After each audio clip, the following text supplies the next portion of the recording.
Alright, we're going to work another way to force my training partner back to the mat with supine guard here. So sometimes I feel like when I go double shoulder post, they put their hands behind them here, which makes the shoving not really work. It's not as effective, right?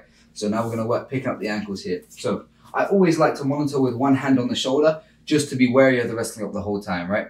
The only negative, should I say, for this is him going 2-on-1.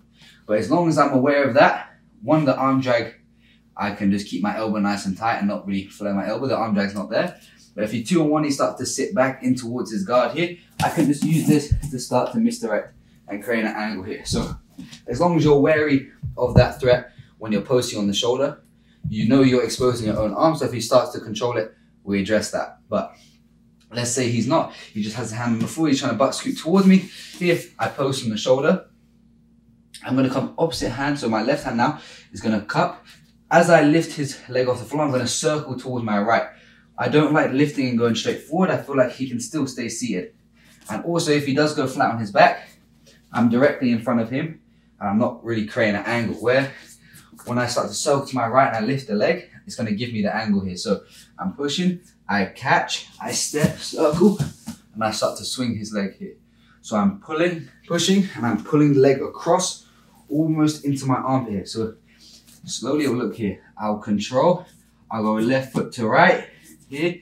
I'll step, push, swing the leg up into my armpit, and I immediately end up in this X-pass scenario where I can go hand on the hip, and then we can start switching and diving the head and start crowding the space from there. So we're here, I shoulder post. I feel like he's still driving into me here, and I can't really shove him down. I can start to step in, lift the leg up, passing it to the outside here.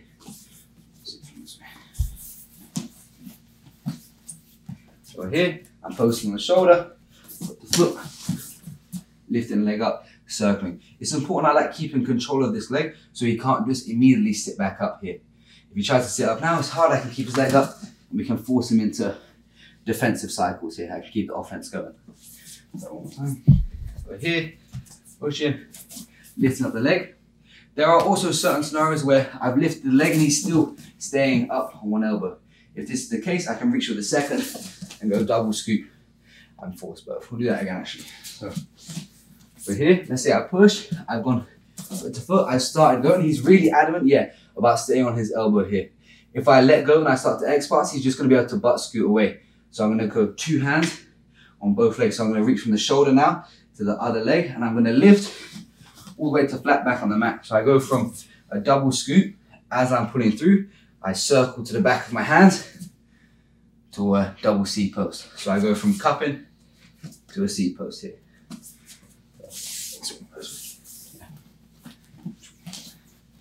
So shoulder post, pick up the ankle, don't feel like it's working, I can come 2-on-1, and I can start to force back to the mat, and then from here we can start to misdirect and start our offensive sequence again.